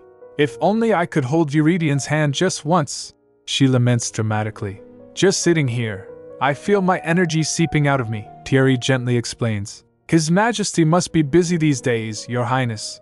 Usually, he comes out for a walk at least once every 2 days, but work has piled up since his expedition to Livigny. This doesn't reassure Eurenica. In fact, it makes her feel worse. Still feeling sad, she thinks bitterly. Does he just not want to see me? Was I too clingy? Her mind spirals. Was he annoyed with how I'd hang on to him all the time because I wasn't feeling well? She shakes her head, her thoughts growing more absurd by the second. I knew it. All the weird things I did totally made him see me in a bad light. Or maybe I'm just not his type at all. And then it hits her. Eurydion must like sexy and voluptuous women. Almond-shaped fox eyes, ruby-red lips. Someone like Soliae. That's it. That's why he married Soliae in the novel. A dangerous bad romance. The thought sends her into despair. It fits them so well. If I tried to squeeze my way in there, she pictures a dramatic scenario unfolding in her mind. The genre totally changes. Determined to shake off her self-pity, Eurenica stands up. No. Taste can always change, she says to herself. Starting today, I'm your type. But reality sets in again. Is what I'd like to say, but I can't even go into his palace. No, she declares, shaking her fists. Deliberately retreat. No such thing in my vocabulary. If you won't look at me, then I'll make you look at me. Day 5, 2 p.m. Eurenica crouches behind a bush. I think he's not coming out to the garden because he knows I'm waiting for him. Marianne whispers, Your Highness, why are you sitting there? Quiet, Marianne. Eurenica hushes her. Perfect hiding spot. If he doesn't see me, he can't avoid me. She waits in her hiding place. Your impenetrable wall versus my stubbornness. Let's see which one wins. From above, Eurydion watches her antics. If she'd just quietly stay in the garden and leave, it'd be fine. He sighs. But it's already the 5th day. Did she really not anticipate that I'd see her from here? He shakes his head. It's more than obvious that she's hiding and lying in wait. A princess of Livigny wouldn't have any business at my palace unless she was waiting for me. Eurydion had initially ignored her, thinking she'd give up. But no, she's not the type to give up, is she? He reflects, observing her sulking demeanor. It bothers me. She's like a kitten who's lost her mother. I shouldn't let this distract me, and yet, it seems like I'm interested after all. His gaze lingers on her for a moment longer before he quietly admits to himself, interested in her. Eurydion grew up as an only child. His few cousins had earned their titles and left the palace a long time ago. After the late king passed away, Eurydion was the only member of the royal family left in Belcourt Palace. From a young age, he had grown accustomed to peace and quiet. His life was ruled by strict routines, and very few things could disturb him. However, 2 things had recently been testing his patience. First was Livigny's constant impertinence, and second, the more exhausting issue, Soliae Elodia, the woman who proclaimed herself his fiancée. Soliae played her part well, acting as if she adored him. But Eurydion could see through her act. She loves pretending she's the one who knows me best, he thought. Despite her sweet facade, she always felt like a snake waiting for the right moment to stab him in the back. It's probably best to keep her at arm's length, Eurydion mused. If it weren't for the political necessity of keeping the Tower of Magic under his control, he would have cut ties with her long ago. He added, she knows this too. That's why she intentionally shows up, using her beguiling face to try and deceive me. I always need to stay cautious around her. There's definitely something else she's after. The tension with Soliae often disrupted Eurydion's desire for peace. Yet, when he compared Soliae to the Princess of Livovny, it felt strangely different. Despite how Eurenica also disturbed his daily life, he didn't feel annoyed or bothered by her presence. In just 5 days, Princess Eurenica has achieved something Soliae hasn't been able to do in 5 years. She lured me out of my routines. While he acknowledged the princess's charm, Eurenica, oblivious to her success, was struggling with her own battles. I'm eating and sleeping better than ever, yet my energy is low. I feel like the land of Belcourt is squeezing the life out of me. Eurenica tried to piece together the cause of her condition. Was it the magical or imported from Ezekian? Or was it the sheer number of magicians in Belcourt? Or worse, was it Celia's black magic still affecting her body? If this continues, I might not wake up one day, she worried. Despite her worsening state, Eurenica couldn't bring herself to ask for help. I can't demand a maid like Marianne to fetch Eurydion for me. And I can't just barge into the palace either. Frustrated, she shouted internally. I'm about to die here. This is cruel, cold-blooded. I should have known. He's not DeKalb's father for no reason. She started to rationalize her needs. I don't even need him to hold my hand or hug me. Just seeing his face or standing next to him might make me feel better. As if answering her prayers, Eurydion appeared, his voice cutting through her frantic thoughts. Princess. The sound of his voice was like a refreshing breeze washing over her entire body. Eurenica could barely keep herself upright but thought, he's the only thing that can save me from this suffocating land. Desperately, she reached out to him, her body suddenly feeling lighter. Eurenica collapses from exhaustion, her knees giving out. Eurydion steps forward quickly and catches her before she can hit the ground. She leans against his chest, clearly weak but relieved to have support. A soft glow begins to emanate around them, suggesting a magical connection or something unusual. Eurenica's face softens with relief, her tension fading. The scene ends with Eurydion holding her, the surrounding atmosphere calm and still. Eurydion, noticing Eurenica's weakened state, softly calls out, Princess, your condition. Eurenica leans into him, thinking to herself, I can feel my depleted body slowly being re-energized. Desperate, she clutches onto him tightly, mentally pleading, I don't want to let go. If I do, this heaviness I feel from the earth will squeeze me again.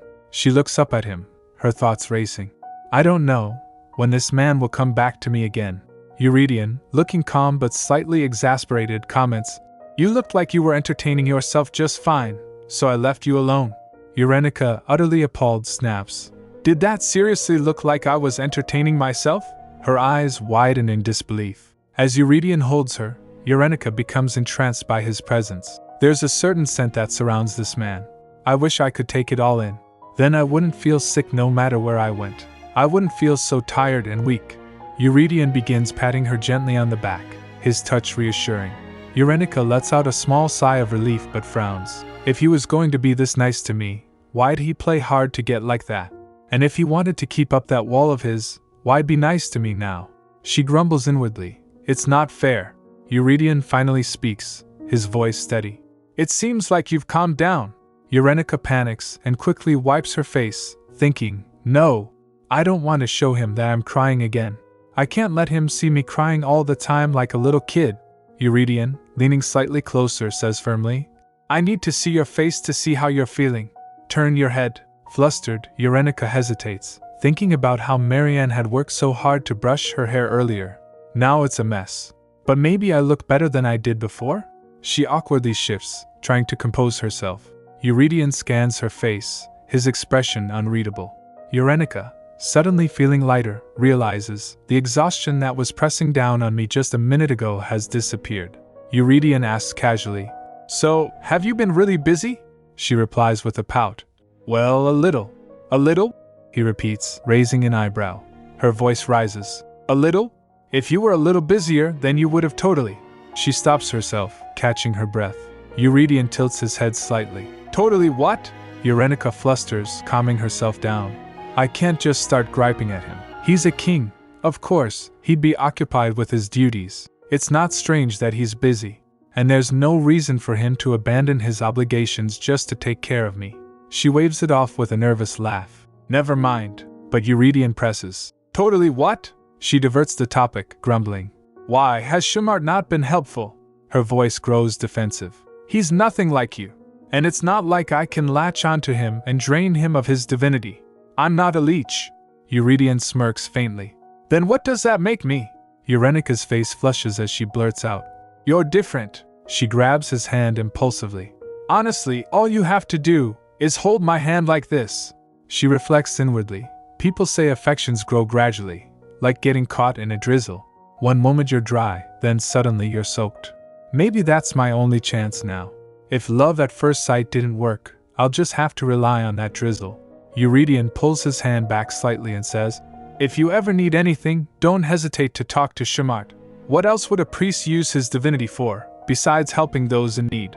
Eurenica pouts, muttering under her breath, that wall of his is not coming down. She clenches her fists in frustration. But that's not what I mean, dude, she finally says out loud, looking straight at him. Alright, look at me, sire. If I receive the priest's divine energy, I'll be fine. But won't the priest be drained? Eurydion shrugs nonchalantly. Probably, she pleads. But I fully recovered just from standing next to you. So not only does it benefit me, but you're doing a good deed saving a person's life. It's a win-win for two tragic supporting characters. She clasps her hands together and begs. So could you come see me every 2 days or so? Please? I promise I won't bother you or take up too much of your time. Her voice grows more desperate. If I die in a foreign land, I'll come back as a ghost and haunt you. Eurydion sighs. Once every 2 days?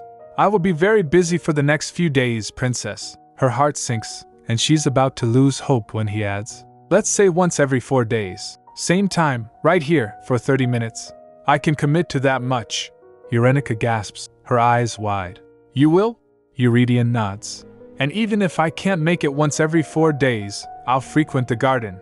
Just don't sit in a strange hiding spot like you did today, princess. Her jaw drops as she stares at him. He didn't find me by accident? He knew I was there the whole time? Eurydion smirks faintly. My office windows are quite large, you see. She groans internally. I knew it. He was avoiding me on purpose. And here I thought he was endlessly gracious and kind. Seriously? She clenches her fists, glaring at him in frustration. You're a villain, just like DeKalb, you big meanie king. Eurydion begins with a calm but firm tone, reminding Eurenica about Shumart. I've said it before, he says, his voice carrying a gentle authority. Shumart is a high priest who handles funeral rites. You don't need to feel guilty about receiving divine energy from him. He pauses briefly, glancing at her. If you ever find yourself too weakened, go see him. Eurenica blinks, confused, her head tilting slightly. Listening, for now? She thinks, her internal voice dripping with sarcasm. She narrows her eyes as she processes his words. The more I listen to him talk, the more it feels like he's quietly nagging me, but in a nice way. Still uncertain, she cautiously asks. But a high priest? Eurydion raises an eyebrow. Have you never heard of the name Shumart? I'm sure it's well known even in Livivny. Eurenica flounders, caught off guard. How would I know? Livivny might have more priests than magicians, but that's not saying much. She hesitates, her eyes widening. Wait, why? Eurydion smirks slightly, almost amused. Shumart is the leading candidate to be the next Archbishop of Verishat. I nominated him myself. Her jaw drops. Ha! He continues nonchalantly. I'm the only one directly in line for the Belcourt throne, and he's one of maybe 5 people on this entire continent with as much divinity as I do. Her internal monologue screams, What? Thierry, so he really is an incredibly high priest. Realization hits her like a lightning bolt. And I made such an important person sit around and chat while drinking tea with me? She clasps her cheeks in horror. Eurydion watches her reaction, his voice softening. I wasn't lying when I said I'd guarantee your safety and comfort. But then she remembers her earlier thoughts about him. Cold-hearted, cruel, insensitive, evil villain's dad. She internally shouts, flustered at the contradiction. His expression shifts into something almost playful. Although, what you said earlier wasn't entirely wrong. Eurenika's eyes widen in surprise. Thank you? She murmurs, almost disbelieving. Eurydion continues unbothered. Meeting for 30 minutes every 4 days isn't much time, but at least it's something. Let's stick to that plan for now. Her thoughts spiral into chaos. Oh, I'm so touched. Just a little while ago, I was crying my eyes out, but this guy is like a walking, talking healing potion. She glances up at him, and her breath catches. Wow, he's so handsome. That face, it's unfair. How am I supposed to seduce someone who could make women fall for him with a single glance? Unable to stop herself, she blurts out. You're really handsome, sire. His eyes narrow slightly. What did I say about that? She immediately corrects herself. I mean, sire! But her mind is already reeling. He must really hate being called dad. Her thoughts drift as she studies him. There's still so much I don't know about him. The things he likes, the things he hates. Where is his line? How far can I go before he pushes back? But then, determination floods her. I need to be careful. Slow. I'll hover around and wait for my chance. Find every weak point in that impenetrable wall of his and attack them one by one. As if sensing her scheming, Eurydion's voice cuts through her thoughts. I see you're thinking of something ridiculous again. Her cheeks flush.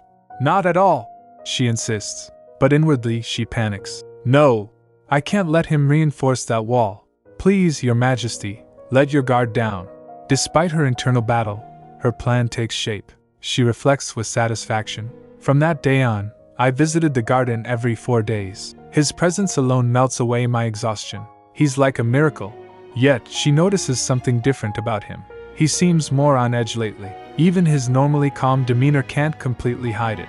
Is it exhaustion from his duties? Her heart softens as she catches glimpses of him relaxing. That expression, it suits him better than any of his usual seriousness. Breaking the silence, Eurydion asks, Princess. She snaps out of her reverie. Why yes? His voice drops, almost hesitant. Do you think you could write a letter to Livivny? Her confusion is evident. A letter? Why? He hesitates before explaining. Your father threatened to demolish Gluckman Road if he didn't receive a handwritten letter from his daughter. The shock on Eurenika's face is palpable. Demolish it? What? Oh my God! Father! Her thoughts spiral into panic. Don't tell me Eurydion's been on edge because of Livivny? Eurenika's thoughts spiral further as the realization sinks in. It's already been 3 weeks since I was kidnapped. She clasps her hands together, guilt gnawing at her. I was so relieved that Teresa wasn't the one brought here, but I didn't even think to worry about anything else. Her expression softens as she recalls her past. In my real life, my parents passed away when I was young. I don't know much about filial love, but Eurenika, the youngest daughter of the king and queen of Livivny, was so deeply loved as the baby of the family. Her imagination kicks into overdrive, picturing her family's reaction. Give me back my baby girl. Yenny! Yenny! Her hands tremble slightly. I can totally see how the royal family would react. They must be frantic. Tears prick her eyes as she berates herself. What's wrong with me? Sure, keeping myself alive is important, but how could I forget about my family? I completely forgot all about Livivny. Eurenika reflects on her situation, guilt bubbling up. I really should have thought more about the family I left behind. My father probably thinks I'm locked away in some dark room without water or food. But then, her perspective shifts. To be fair, Eurydion has provided me with dresses, 3 full meals a day, snacks, and a safe place that even reminds me of home. I'm practically living in luxury. But still, guilt. Her thoughts turn to Livivny and the family she left behind. I didn't even think about them properly until now. How could I have forgotten? Determined to reassure her father, Eurenika thinks about writing a letter but hesitates. It would be easier if my father could just see me through a magic sphere. Then reality hits. But that wouldn't work. Livivny doesn't even have a magic sphere to connect to. Livivny is a little bit of a backwater kingdom. Resolving to write a letter, she carefully drafts the contents. I'm doing well, father. The king of Belcourt has not been untoward to me. Please don't worry too much. Is Teresa alright? I hope nothing happened to her, especially with her delivery date approaching. As she's writing, Eurydion's calm voice interrupts her. Write whatever you like. I won't check it. Eurenika freezes, her mind racing. Oh really? Maybe I can sneak in a clever hint to stall negotiations about Gluckman Road. But before she can implement her plan, Eurydion adds, "Actually, I'll read it after all." That look on your face made me nervous. Flustered, she sighs inwardly. How does he always see through me? When Eurydion eventually sends the letter without checking it, she feels a mix of relief and regret. If I knew he wasn't going to check, I would have written whatever I wanted. I hate him. Why is he being so mean today? Her thoughts grow more desperate. If my father opens Gluckman Road, Eurydion will send me straight back to Livivny. I can't let that happen. If I go back, I'll die an untimely death within 5 years, and Eurydion will marry a black mage instead. She silently prays, "Father, I hope you can sense what I'm really trying to say in my letter. Please take it as a clue to hold out as long as you can." Eurydion, observing her intently, suddenly speaks, "You're hard to figure out. Do you want to go back to Livivny or stay here?" Eurenica hesitates but sees an opening. If I tell him I like Belcourt better than Livivny, would he let me stay? But Eurydion doesn't seem convinced. Even if you wanted to stay, your body rejects this land. You don't have any real connections here. What good would staying do? Frustrated but determined, Eurenica decides to play it safe. I still have time. I just need to wait for the right opportunity. As they continue talking, she notices something odd. Wait, he said I only had 30 minutes, but it's definitely been much longer. He seems more relaxed than usual today. Cautiously, she asks, "Your Majesty, could I have a little more of your time?" To her surprise, Eurydion responds warmly. "Would you like that?" Flustered, she blurts out, "Hold my hand." Eurydion obliges, sending divine energy through their touch. Eurenica gasps at how effortlessly he does it. Hey, that's cheating. Priests have to go through rituals and effort to pass divine energy, but he can do it so casually through direct contact? Eurydion smirks. I don't have to hold you for long to transfer energy. This way is more efficient. But Princess, it would be wise not to provoke me with careless words. Confused, Eurenica stammers. What do you mean by that?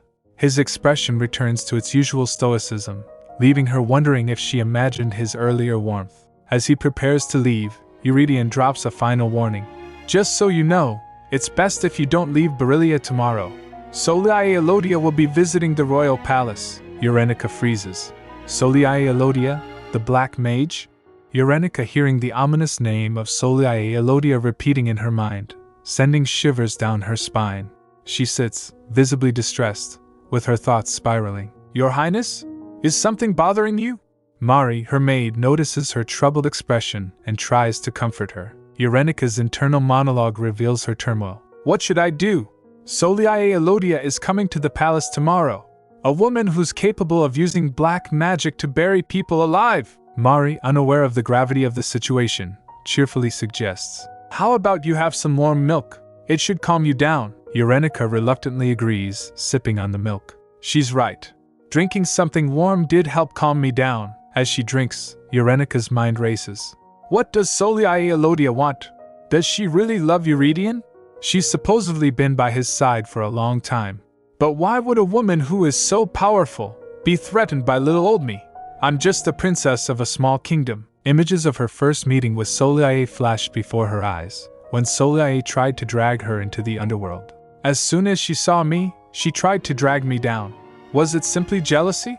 Eurenica shivers at the memory, the chill palpable. Her thoughts shift. Whether or not she loves Eurydion isn't the point. What's important is that she obviously has a goal. Why would she want to marry a man who's the exact opposite of her? The realization dawns. And if she gets caught plotting anything, she'll be executed. Eurenica's knowledge from the novel resurfaces.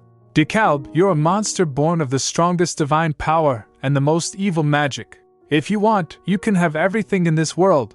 Even the distant world of the gods beyond the Udeta, she speculates. Maybe her true plan is to see beyond the Udeta, the border between heaven and earth. She dares to gain the world of the gods using black magic? Eurenica continues piecing it together. If she was hoping to attain that through her son, then that explains everything. But that horrible experiment of hers ultimately fails, because in the novel, DeKalb loses his divinity when he learns black magic. Still puzzled, Eurenica ponders. Why would she use her own son to try and obtain the power of both worlds? Is there a hidden goal? She remembers how little Soliae appeared in the novel. Though she made a strong impression every time, she actually doesn't appear a whole lot. Determined, Eurenica resolves to follow Eurydion's advice. Maybe it's best for me to hide out in Berylia Palace as Eurydion suggested. But then she second-guesses herself. I can't spend the whole time I'm here trying to avoid her. Even if I get sent back to Livigny, I need to make sure those two don't get married. She contemplates her options. Do whatever I can to interrupt whenever they're together. Willingly sacrifice my own body to prove that she's a black magician. Her thought spirals further. Wait, if I use option 1, then it'll immediately bring about option 2. That's right. If I try to get between them, and she kills me with black magic, then Soliae will get caught red-handed. She imagines the outcome. Through my death, Eurydion will avoid an untimely death, and he'll live a long, long life, happily ever after. Eurenica shakes herself out of it. But I can't die. That's a bad ending. I'm doing all of this so I can live. Her resolve strengthens. I'll just act like how I usually do tomorrow. It's not like I was much of a planner to begin with. A life unplanned is one lived with energy and gusto, right? Meanwhile, Eurydion reflects on his decision to limit Celia's visits to the palace. It's been 3 weeks since I last saw Soliae. I can't push back meeting with her any longer. I already limited visits from twice a week to once a week, he sighs, thinking about her role. She's the mage in charge of giving me regular reports on the Tower of Magic. Though I can't trust her, she's still an excellent magician, and she's symbolic of the crown's relationship to the Tower of Magic. His frustration grows. Who knows? If nothing happens, maybe she can be my companion for life. But that means living the rest of my life being wary of my own queen. It's exhausting just thinking about it. He steels himself. I can't let this shake me. I don't want to show any weakness. It's suffocating. I can only imagine how clingy she'll be since I kept her from the palace for 3 weeks. Troubles upon troubles, it truly is. Eurenica peeks outside her window. She spots Eurydion standing tall, looking distracted. She rushes to open the window and teases him. I got you to open it. I thought you'd stay inside Berylia Palace all day today. Eurydion watches her with a knowing expression. Did I forget to tell her about Soliae visiting? No, I definitely told her. Not that she seems like the type to ever listen to anybody. He shakes his head in amusement. You really are incorrigible, princess.